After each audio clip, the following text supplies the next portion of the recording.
দিদিভাই কেমন লাগছে এত দিন পর এসে এরকম একটা পিয়ারা মাখা, তার সাথে মানে কদবেল মাখা আবার আচার, কেমন লাগছে? ফিলিংটা কেমন হচ্ছে বলো? জাস্ট ওয়াও, মানে বলে বোঝানো যাবে না যে দেশের জিনিস যে কি স্বাদ।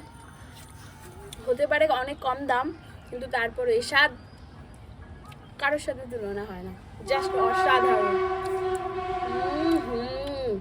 কি খাচ্ছ দেখি তো? এটা আচার মাখা, পাঁচমিশালি আচার মাখা, হাতে আছে কদবেল মাখা, আর এখানে কাসুন্দি দিয়ে পুরো পেয়ারাটা মাখা। আর এটা? Just